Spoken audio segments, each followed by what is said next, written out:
우리가 코로나 시대를 겪으면서 저는 개인적으로 그렇게 생각합니다. 함께 예배드렸던 동료, 형제, 자매들이 얼마나 귀한지 그걸 좀 많이 느끼는 것 같아요.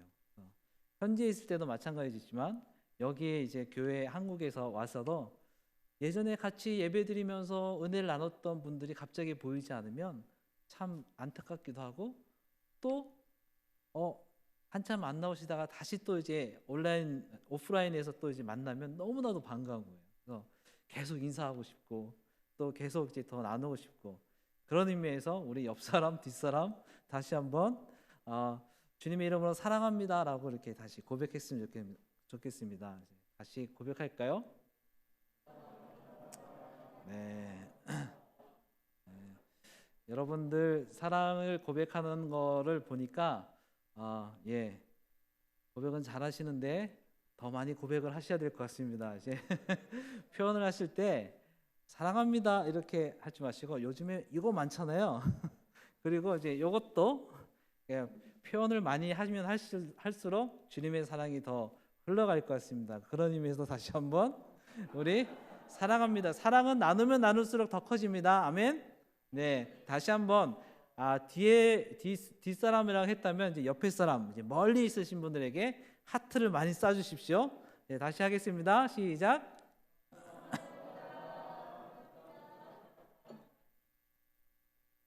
아멘. 오늘 여러분하고 나눌 말씀 약속하시는 하나님이고요. 저희 이제 가족의 뒷모습입니다. 네, 저기 나중에 이제 말씀드리겠지만 저기가 이스라엘 백성들이 걸었던 그 길이기도 하고요. 자, 오늘 말씀을 이제 같이 읽어보도록 하겠습니다. 같이 읽겠습니다. 시작. 유대인이나 헬라인이나 종이나 자유인이나 남자나 여자나 다 그리스도 예수 안에서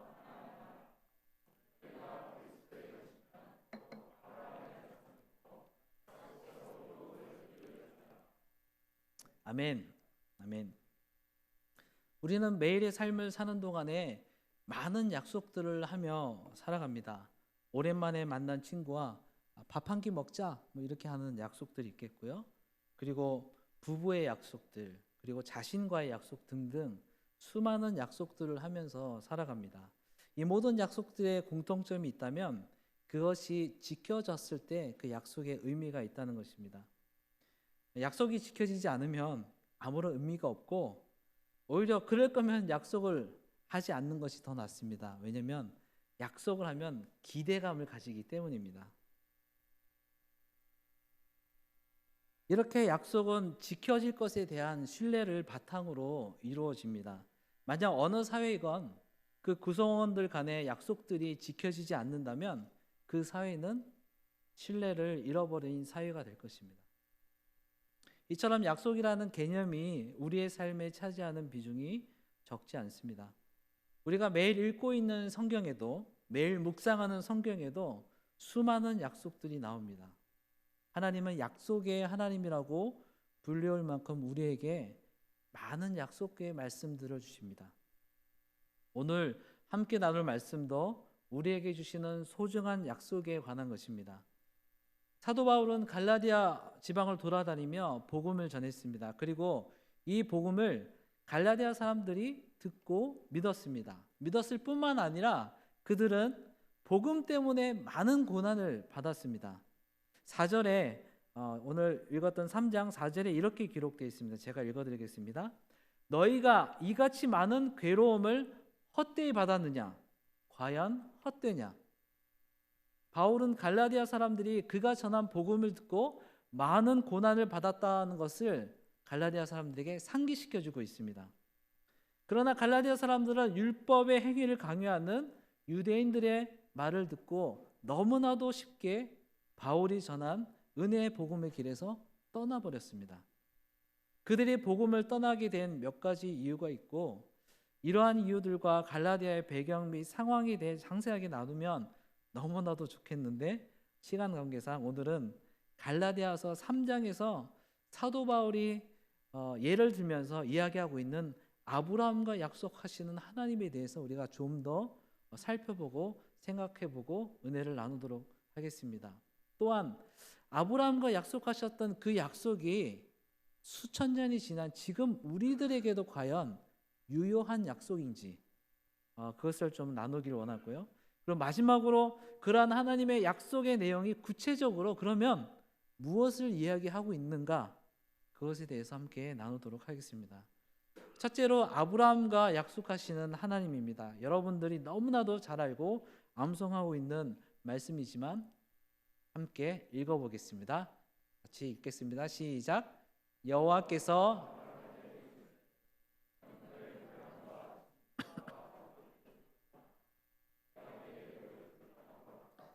내가 너로 큰 민족을 이루고 내게 복을 주어 내 이름을 창대하게 하리니 너는 복이 될지라. 아멘. 하나님은 갈대아 우르에서 아브라함을 부르셨습니다. 그리고 그에게 큰 민족을 이루고 복이 되게 해주겠다고 축복하시며 약속을 하셨습니다. 아브라함은 이 약속의 말씀을 듣고 흔들리지 않는 믿음을 가졌습니다. 그러나 처음부터 아브라함이 그랬을까요?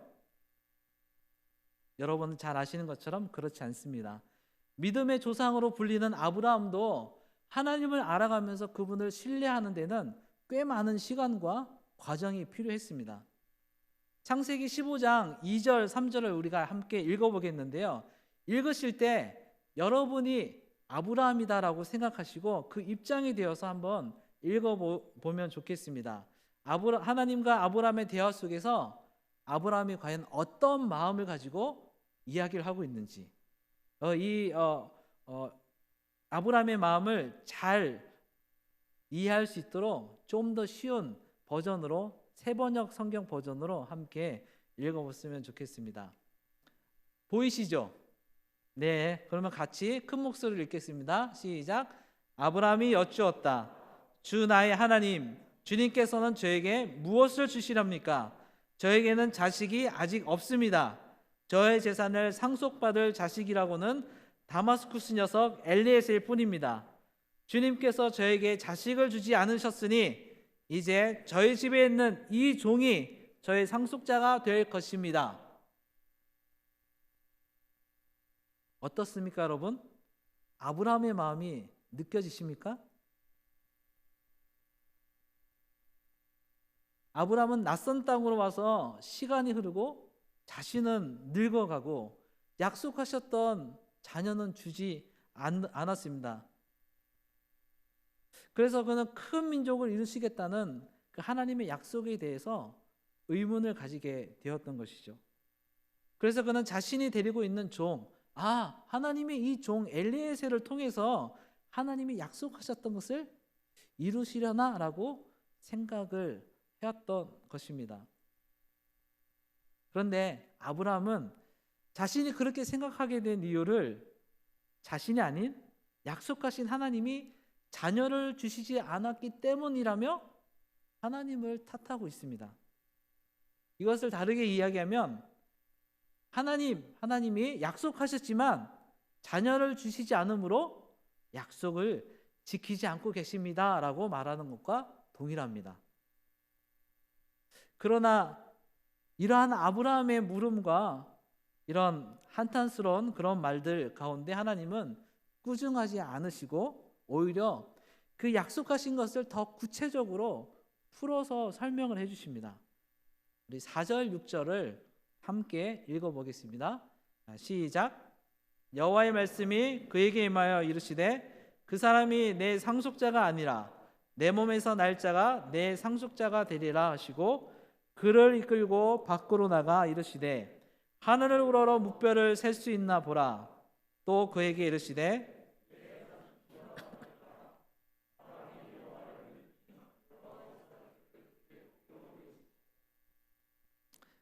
약속을 기다리다 지친 아브라함에게 하나님은 약속의 내용을 아주 구체적으로 설명해 주셨습니다.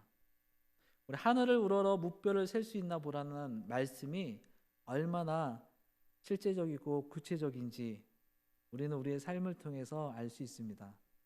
지금은 이제 네온 사인이 많고 대기가 오염이 돼서 밖에 밤에 나가도 별 볼 일 없는 세상이 되었지만 우리가 어렸을 때, 여기 어르신들이 좀 계신데요.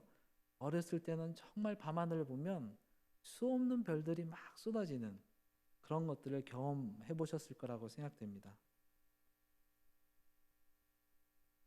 하나님께서 저희 가정에게 선교의 비전을 주시고 선교지로 보내셨을 때 그 감동은 계속적으로 이어갔습니다. 그런데 현장에서 사는 것은 그렇게 호락호락하지 않았습니다.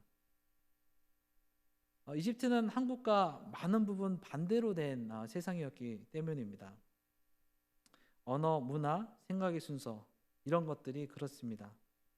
아랍어는 한글과 반대로 오른쪽에서 왼쪽으로 쓰고 있습니다. 여성들은 옛날 조선시대처럼 온몸을 가리며 살아가고 있습니다. 그래서 우리는 마치 시간을 거슬러 올라간 문화 속에서 삶을 사는 것처럼 느껴집니다. 밤이 되어서 집에 들어와서 불 꺼진 집에서 이제 불을 켜려고 스위치가 올라져 있어요. 그래서 왜 불이 안 들어오지 해서 계속 눌렀더니 이게 고장이 났나?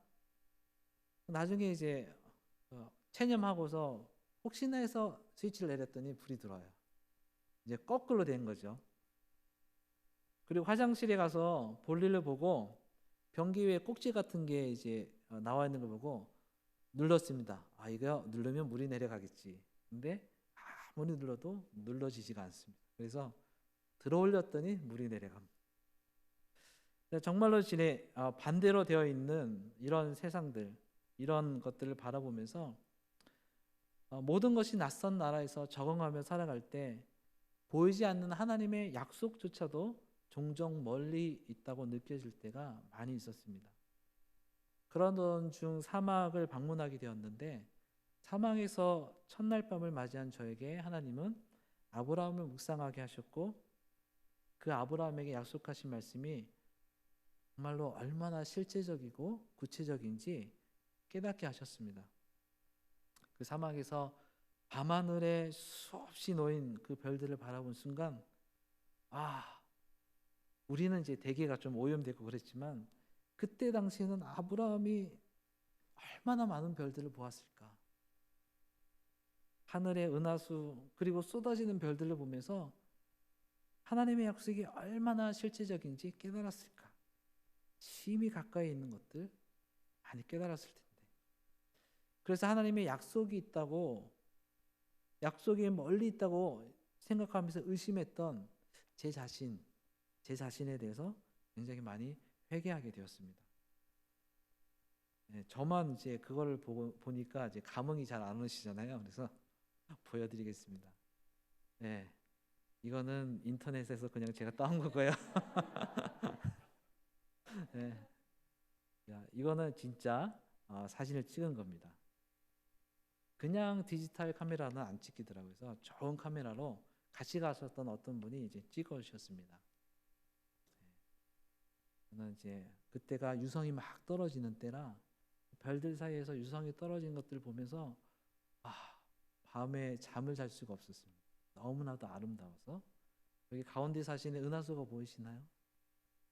그 옆에 저희 밑에 있는 사람들이 저희 가정입니다. 잘 보이시죠? 네. 여러분 이러한 실제적인 약속은 아브라함에게만 국한된 것은 아닙니다. 우리 창세기 26장 3절 4절을 같이 읽어보겠습니다. 시작. 이 땅에 거류하면 내가 너와 함께 있어 내게 복을 주고 내가 이 모든 땅을 너와 내 자손에게 주리라. 내가 내 아버지 아브라함에게 맹세한 것을 이루어 내 자손을 하늘의 별과 같이 번성하게 하며 이 모든 땅을 내 자손에게 주리니 내 자손으로 말미암아 천하 만민이 복을 받으리라. 아멘. 이 말씀은 하나님이 아브라함의 아들 이삭에게 약속하신 내용입니다. 전체적인 내용은 아브라함에게 하셨던 약속과 다르지 않습니다. 그러나 아브라함과 약속하셨던 하나님이 그의 아들 이삭과 약속을 하시면서 새롭게 말씀하시는 내용을 볼 수 있습니다. 그게 무엇일까요? 여러분? 질문입니다. 3절 하반절에 있는 것처럼 내가 내 아비 아브라함에게 맹세한 것을 이루어. 하나님은 성경 전체를 통해서 자신을 드러내십니다. 하나님이 누구이십니까? 이것도 질문입니다. 여러분, 하나님이 누구이십니까? 여러분들에게는 하나님이 누구이십니까? 저에게는 하나님이 창조주이시고 구원자이시고 왕이십니다. 여러분에게는 하나님이 어떤 분이십니까? 제가 다 말해버렸나요? 여러분들에게는 하나님이 어떤 분이신가요? 하나님은 모든 나라와 모든 민족 가운데서 찬송과 영광을 받으시기 합당하신 분이고, 하나님은 거룩하신 분이십니다. 그 어떤 신도 범접할 수 없는 놀라운 분이십니다. 모든 나라와 민족이 그분의 통치 아래 있습니다. 아멘? 아멘. 그렇기 때문에 우리가 하나님을 찬양하고 하나님께 영광을 돌리고 예배를 드리는 것이죠. 그런데 그런 하나님은 창세기 26장 3절 4절에서 거기서 맹세하셨다라고 강조하십니다. 여러분, 그런 하나님이 인간과 약속을 하시면서 맹세가 필요하실까요? 상식적으로 생각할 때 전혀 필요가 없죠. 그런데 하나님은 그럼에도 불구하고 이삭을 위해서, 그리고 오늘 우리를 위해서 맹세하셨다라고 말씀하고 계십니다. 히브리서 기자는 이 일에 대해서 다음과 같이 자세히 기록하고 있습니다. 중요한 말씀이기 때문에 우리 같이 좀 길지만 읽어보도록 하겠습니다. 시작. 하나님이 아브라함에게 약속하실 때에 가리켜 맹세할 자가 자기보다 더 큰 이가 없으므로 자기를 가리켜 맹세하여 이르시되 내가 반드시 너에게 복주고 복주며 너를 번성하게 하고 번성하게 하리라 하셨더니 그가 이같이 오래 참아 약속을 받았느니라. 사람들은 자기보다 더 큰 자를 가리켜 맹세하나니 맹세는 그들이 다투는 모든 일의 최후 확정이니라. 하나님은 약속을 기업으로 받는 자들에게 그 뜻이 변하지 아니함을 충분히 나타내시려고 그 일을 맹세로 보증하셨나니. 아멘. 이러한 하나님의 약속은 아브라함, 이삭, 그리고 야곱에게 걸쳐서 주어지고 있습니다. 창세기에서 하나님의 약속이 3대를 걸쳐서 3번 등장하는 것은 반드시 이루실, 그 약속을 반드시 이루실 하나님의 의지가 담겨 있는 것입니다. 창세기 28장에 베델에서 하나님께서 야곱에게 약속하시는 내용 중에 15절 말씀에 이런 말씀이 있습니다. 제가 읽어드리겠습니다. 내가 내게 허락한 것을 다 이루기까지 너를 떠나지 아니하리라. 아멘. 다 이루기까지, 약속하신 것을 다 이루기까지 떠나지 않겠다라는 말씀이 첨가되어 있습니다. 우리는 이렇게 3대를 걸쳐서 약속하신 하나님의 이 언약이 갈수록 더 구체적이고 더 확증적으로 전달되고 있다는 것을 발견할 수 있습니다. 이를 통해서 우리는 이 약속을 성취하시려는 그 하나님이 어떠한 분이신지, 그리고 그분의 강력한 의지를 발견할 수 있습니다. 마음속으로 다 아멘 하셨죠? 네. 두 번째로 우리가 함께 생각해 보고 싶은 것은 이러한 하나님의 약속이 수천 년이 지난 지금 오늘을 살아가는 우리들에게도 과연 유효한가? 아브라함, 이삭, 야곱에게만 국한된 약속이 아닌가? 그 말씀을 우리 같이 나누고 있습니다. 우리 이 말씀을 다시 한번 읽어볼까요? 시작. 너희는 유대인이나 종이나 자유인이나 남자나 여자나 다 그리스도 예수 안에서 하나이니라. 아멘. 본문 28절 말씀에 사도 바울은 갈라디아 사람들에게 인종, 신분, 성별의 차이와 상관없이 그리스도 안에서 이 모두가 하나라고 말씀하고 있습니다. 이 구절을 지금 우리는 별로 큰 감흥이 없이 듣고 있지만 바울 당시 사람들에게는 이 말씀은 엄청난 충격이었습니다. 남녀가 유별한데 어떻게 하나가 됩니까? 종이 주인과 어떻게 하나가 될 수 있습니까? 종은 살 권리도 죽을 권리도 없습니다. 종의 정체성은 주인에게 달려 있습니다. 그런데 어떻게 종과 주인이 하나가 됩니까? 멀리 사도 바울 시대까지 가지 않아도 우리는 우리나라 조선 시대를 생각해 보면 너무나도 쉽게 이 말씀을 이해할 수 있습니다. 남녀가 유별하고 종과 주인이 다른 세상에서 어떻게 인종과 신분, 성별의 차이와 상관없이 하나가 될 수 있습니까? 그런 세상에서 살아가는 사람들은 이 말씀은 너무나도 큰 충격이에요. 어떻게 하나가 될 수 있지? 그런데 사도 바울은 하나다라고 말하고 있습니다. 어떻게 가능합니까? 그 이유는 바로 예수 그리스도의 죽음과 부활하신 사건 때문입니다. 아멘. 주님은 당신의 죽음으로써 우리 모두를 하나로 묶으셨습니다. 아멘. 그래서 우리가 함께 모여서 한 하나님을 예배하고 있는 것입니다. 또한 바울은 29절에서 우리가 그리스도의 것이면 우리는 아브라함의 자손이라고 말하고 있습니다. 특별한 이스라엘의 혈통이 아니라 모든 사람이 아브라함의 자손이라고 말하고 있는 것입니다. 이는 맹세로 보증하시는 하나님께서 당신의 약속대로 그리스도의 소유가 된 우리를 상속자가 되게 하시겠다는 말씀입니다. 이것이 어떻게 가능합니까?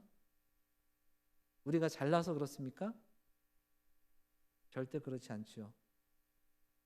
우리의 어떠함이 아닌 오직 예수 그리스도의 공로를 통해서 이것이 가능합니다. 그러므로 우리는 누구든지 자랑하지 말아야 할 것입니다. 마지막 세 번째로 우리가 받을 유업이, 그러면 우리가 상속자가 되게 해주겠다고 말씀하셨는데, 그럼 우리가 받을 유업, 우리가 받을 상속은 무엇인지 궁금하시죠? 저는 되게 궁금합니다. 그래서 함께 나누도록 하겠습니다. 본문은 우리가 그리스도의 것이면 약속대로 유업을 이을 자가 될 것이라고 말하고 있습니다. 그분과 좋게 비교할 수 없는 우리가 예수 그리스도와 함께 상속자의 신분이 된다는 것입니다. 여러분 한번 생각해 봅시다. 여러분들이 억만장자의 상속자입니다. 벌써 웃으신 분들이 계시는데요. 그러면 여러분들이 상속받을 게 무엇일까요? 기분 좋지요. 일반적으로 상속하는 사람은 상속받는 사람에게 가장 필요하고 중요한 것을 상속합니다. 그렇다면 여러분, 우리가 하나님의 유업을 이어받을 상속자라면 우리가 상속받을 것이 과연 무엇일까요? 이 부분에 대해서 야고보는 우리에게 분명하게 이야기해 주고 있습니다. 야고보서 2장 5절 말씀을 우리 함께 읽어보겠습니다. 시작.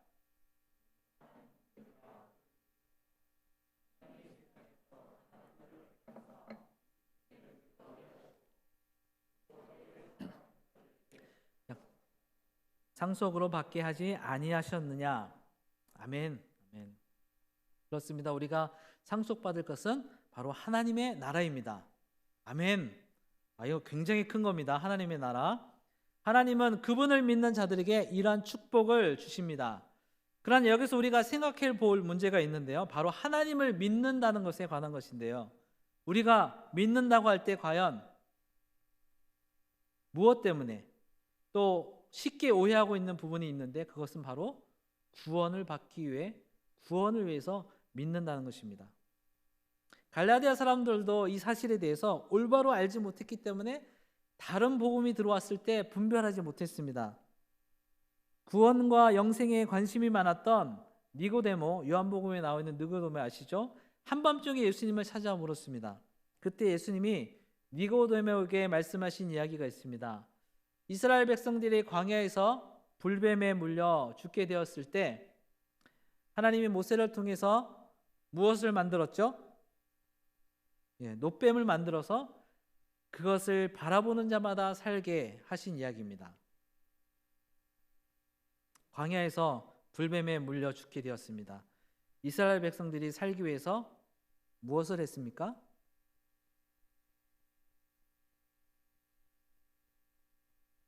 아무것도 안 했나요?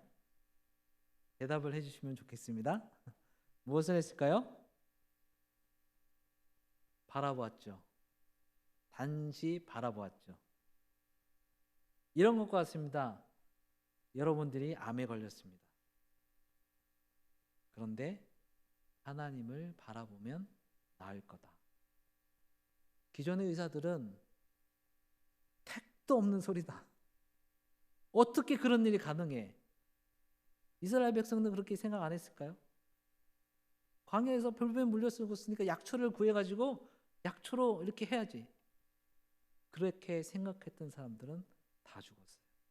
그런데 그 황당하게 보이는 하나님의 말씀을 믿고 신뢰하고 그저 바라본 사람들은 살았어요. 이처럼 하나님은 예수 그리스도를 믿고 바라보는 우리들에게 구원을 주셨습니다. 아멘. 갈라디아 교인들은 이 사실에 확신이 없었기 때문에 율법을 지키는 행위로 구원을 받을 수 있다는 유대인들의 말을 너무나도 쉽게 따라갔습니다. 그럼 반대로 구원이 율법의 행위에서 오지 않는다고 해서 하나님의 말씀에 순종하지 않아도 될까요?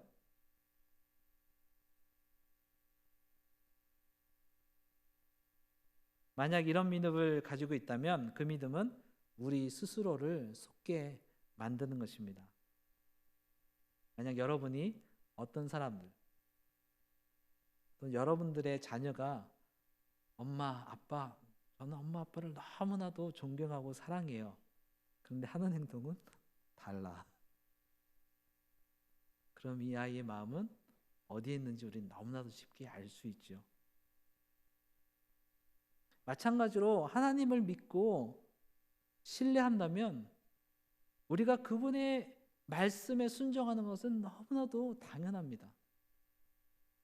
또한 우리가 하나님을 믿는다고 할 때 우리가 구원을 얻기 위해서 믿고 순종하는 것은 하나님을 너무나도 옹졸하신 분으로 만드는 것입니다.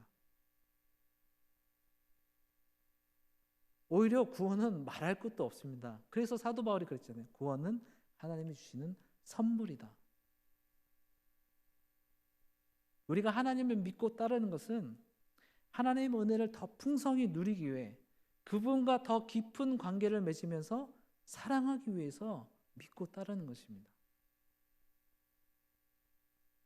예수님은 이렇게 말씀하셨습니다. 도둑이 오는 것은 도둑질하고 죽이고 멸망시키라는 것뿐이요 내가 온 것은 양으로 생명을 얻게 하고 더 풍성히 얻게 하려는 것이라.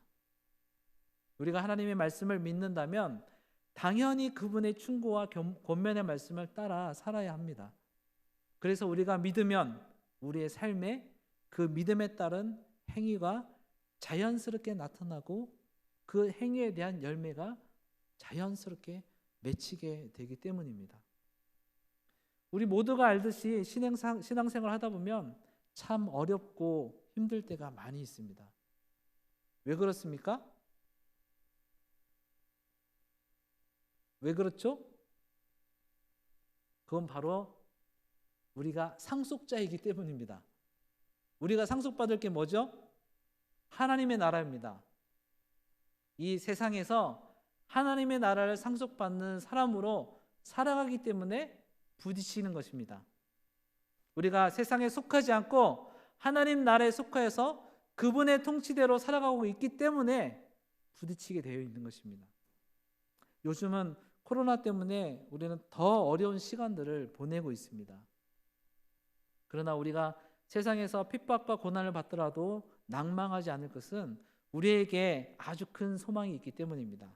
거짓말하지 않으시는 분, 이 세상보다 크신 하나님, 그 하나님이 그 소망을 약속하셨습니다.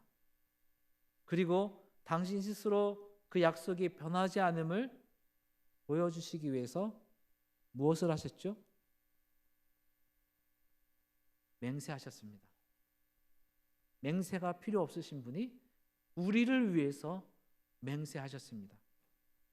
히브리서 기자는 그 사실을 이렇게 표현했습니다. 우리 함께 읽어보도록 하겠습니다. 시작. 이는 하나님이 거짓말을 하실 수 없는 이 두 가지 변하지 못할 사실로 말미암아 앞에 있는 소망을 얻으려고 피난처를 찾은 우리에게 큰 안위를 받게 하려 하심이라. 우리가 이 소망을 가지고 있는 것은 영혼의 닭 같아서 튼튼하고 견고하여 휘장 안에 들어가나니. 아멘. 저는 이 말씀을 읽을 때마다 얼마나 큰 위안을 받는지 모릅니다. 이 세상에서 이 말씀보다 저를 더 크게 위안을 해주는 말씀은 저는 없다라고 생각합니다. 억만장자가 와도 이 말씀보다는 위안이 안 됩니다. 왜? 그보다 더 큰 하나님이 말씀하셨기 때문입니다. 그보다 더 큰 하나님이 우리에게 소망을 주시기 때문입니다. 얼마나 큰 위안과 또한 확실한 약속입니까? 세상보다 크신 분, 모든 만물을 창조하신 하나님이 우리에게 약속하시면서 또 맹세로 보증하십니다. 그러므로 여러분, 이렇게 좋은 하나님 믿고 따르는 것에 우리 결코 망설이지 맙시다. 아멘. 우리 옆 사람에게 이렇게 고백할까요? 우리 하나님을 따르는데 결코 망설이지 맙시다 라고 이렇게 옆에 사람에게 고백했으면 좋겠습니다.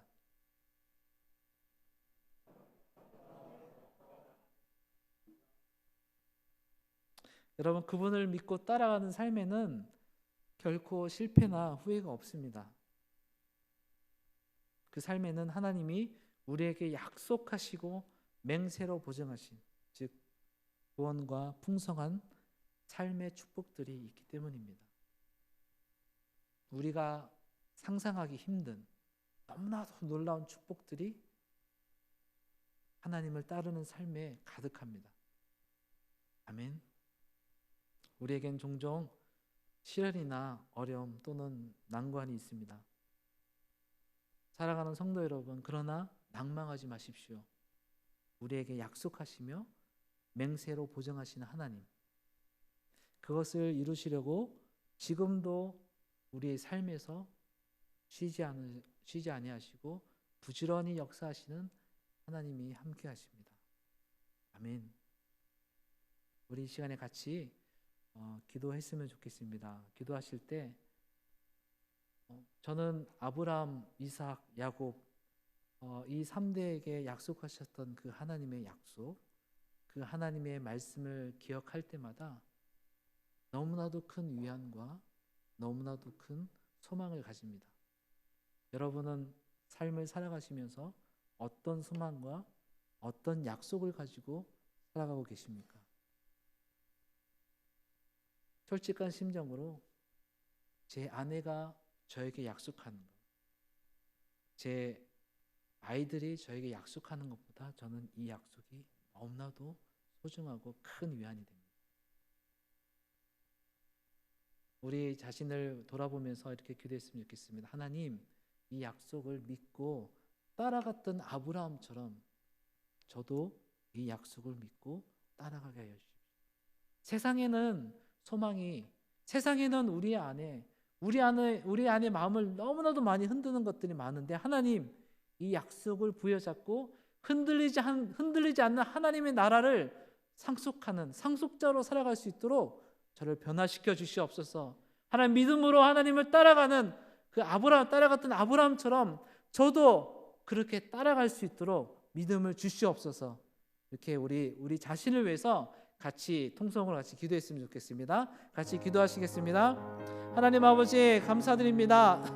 하나님 아버지, 주님, 아브라함과 이삭과 야곱에게 약속하신 그 하나님, 또한 그 약속을 맹세로 보증하시는 하나님, 주님, 그 약속하신 하나님을 바라보며 하나님 아버지 믿음으로 나아갈 수 있도록 주님 인도하여 주시옵소서. 주님께서 함께